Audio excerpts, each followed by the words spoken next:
Assalamualaikum warahmatullahi wabarakatuh.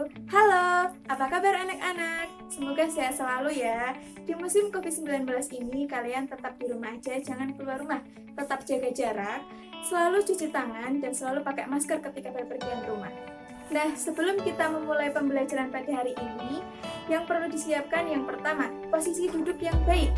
Yang kedua, jangan terlalu dekat dengan HP atau gadget. Yang ketiga, siapkan alat tulis seperti buku, penghapus, pulpen, dan seperangkat alat tulis lainnya. Dan yang terakhir, jangan lupa siapkan konsentrasi agar bisa menerima pembelajaran dengan baik. Sebelum kita memulai pembelajaran pada hari ini, kita berdoa terlebih dahulu. Berdoa dimulai. Berdoa selesai. Setelah berdoa, kita akan menyanyikan lagu Indonesia Pusaka untuk menambahkan rasa cinta tanah air kita terhadap bangsa. Nah, setelah ini Ibu akan memberikan instrumen kepada kalian dan kita menyanyi bersama-sama ya.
Kali ini kita akan belajar tema 2, selalu berhemat energi, subtema 1, sumber energi pada pembelajaran ke-1. Adapun yang kita pelajari yaitu, yang pertama kita akan belajar gagasan pokok dan gagasan pendukung. Yang kedua, kita akan belajar pemanfaatan sumber energi alternatif. Dan yang ketiga, kita akan belajar sumber daya alam. Nah, sekarang kita lihat pembahasan berikut ini. Nah, anak-anak, kita hari ini akan membahas tentang gagasan atau pikiran. Nah, kalian di rumah ada yang tahu apa itu gagasan? Gagasan atau pikiran adalah sesuatu atau hasil pemikiran yang penulis disampaikan kepada pembaca atau pendengar. Gagasan dibagi menjadi dua, yaitu gagasan pokok dan gagasan pendukung. Nah, gagasan pokok adalah ide utama yang dibahas dalam suatu bacaan, dapat berupa kalimat inti atau pokok paragraf. Sedangkan gagasan pendukung adalah gagasan penjelas yang fungsinya menjelaskan gagasan pokok. Nah, ciri-ciri gagasan pokok ada 3. Yang pertama, bersifat umum daripada kalimat lainnya. Yang kedua, biasanya terletak di awal atau di akhir paragraf. Dan yang ketiga, dapat terdiri sendiri jika kalimat lain dihilangkan. Nah, ciri-ciri gagasan pendukung ada 4. Yang pertama, bersifat lebih khusus dari kalimat lainnya. Yang kedua, biasanya berupa contoh, data maupun pertanyaan-pertanyaan. Yang ketiga, satu paragraf terdiri dari beberapa kalimat. Dan yang terakhir, tidak dapat berdiri sendiri. Apabila kalimat lain dihilangkan, maka kalimat tersebut akan sulit dipahami maksudnya.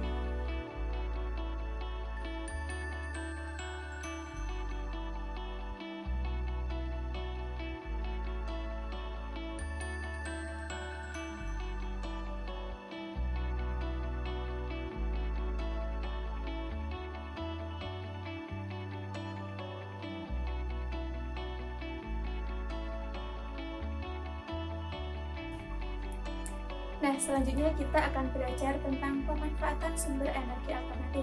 Nah, anak-anak, kalian ada yang tahu apa itu sumber energi alternatif? Nah, energi alternatif adalah energi terbarukan yang berasal dari alam dan ketersediaannya tidak akan habis. Nah, contohnya yang pertama, ada matahari. Manfaat energi matahari bagi makhluk hidup. Matahari menghasilkan energi panas dan energi cahaya. Manfaatnya untuk mengeringkan benda yang basah, seperti pakaian, kerupuk, dan ikan asin. Kemudian membantu proses pembuatan garam.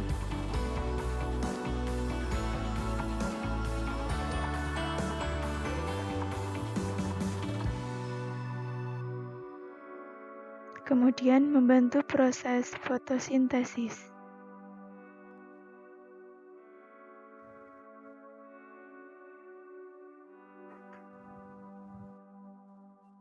Kemudian membantu membentuk vitamin D.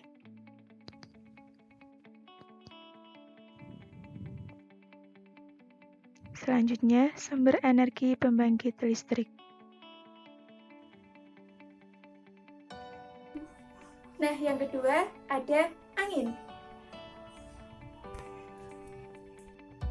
Apa yang kalian ketahui mengenai angin?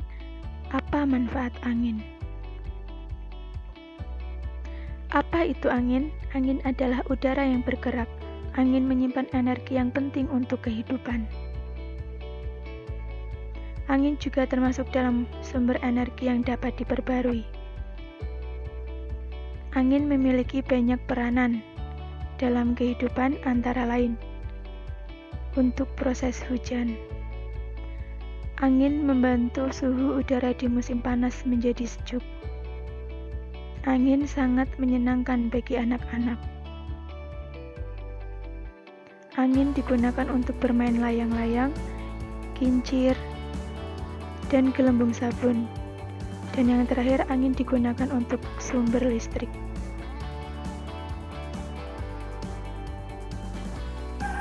Nah, yang ketiga ada air. Nah, manfaat sumber energi alternatif selanjutnya yaitu air. Air digunakan untuk minum. Kemudian, air digunakan untuk memasak.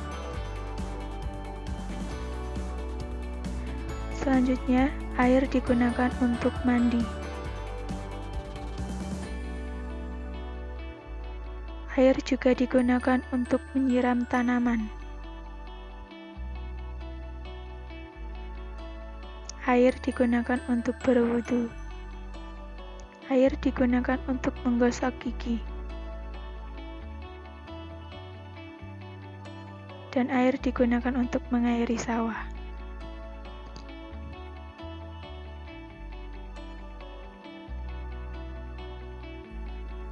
Nah, selanjutnya kita akan membuat salah satu energi alternatif, yaitu membuat kincir angin.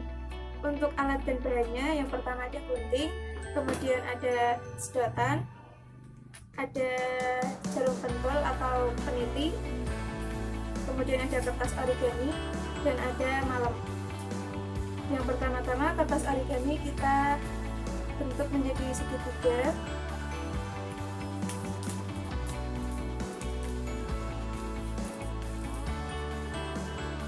Kemudian yang salah satunya juga kita bentuk menjadi segitiga.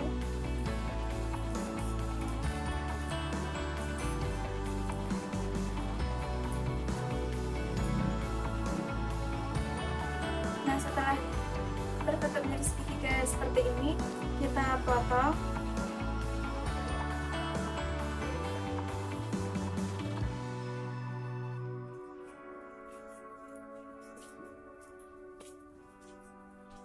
Nah, kita potong, kita sisain 1 cm.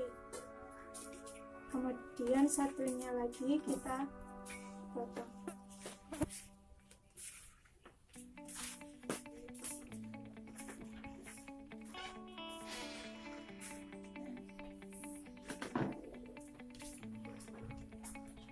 Nah, setelah ini kita bentuk.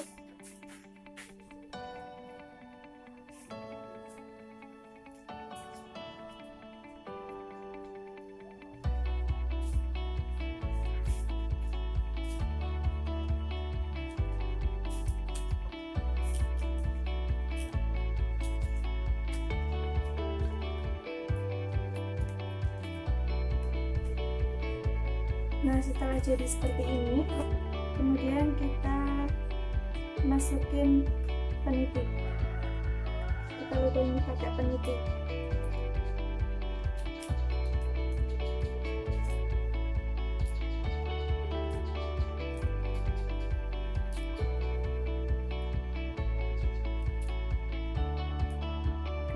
kita masukkan ke step.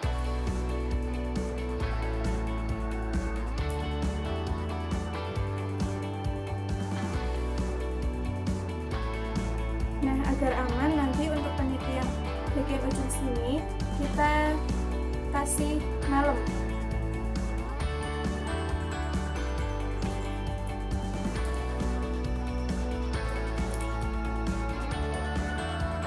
Nah, kincir angin sudah jadi.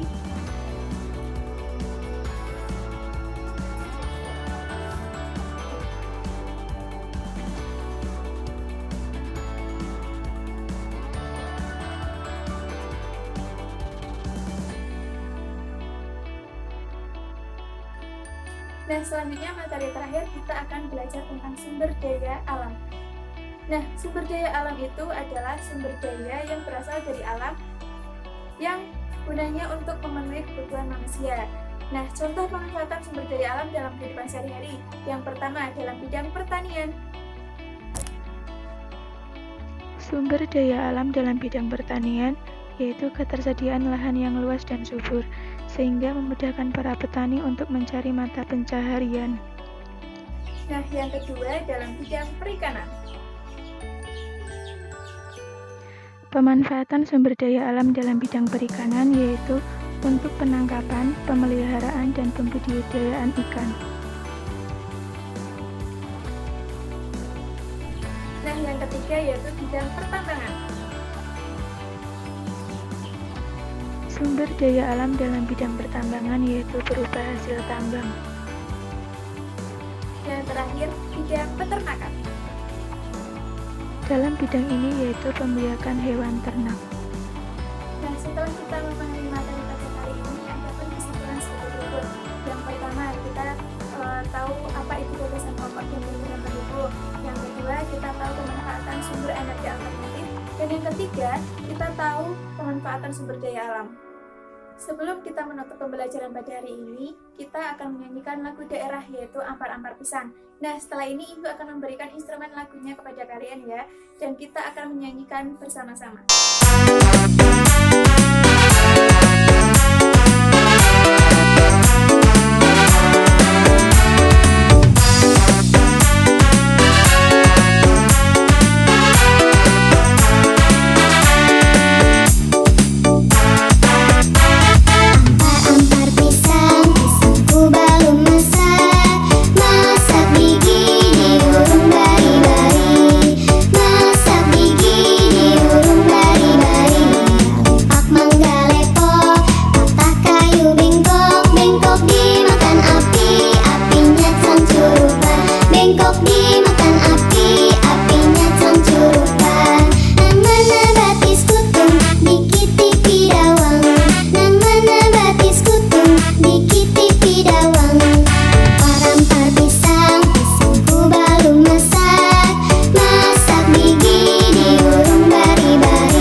Pembelajaran pada hari ini. Semoga anak-anak yang di rumah bisa paham ya dengan penjelasan tadi dan bisa mengerjakan soal yang Ibu berikan kepada kalian. Sekian pembelajaran pada hari ini, kurang lebihnya mohon maaf. Jangan lupa tetap di rumah aja. Wassalamualaikum warahmatullahi wabarakatuh. Sampai jumpa.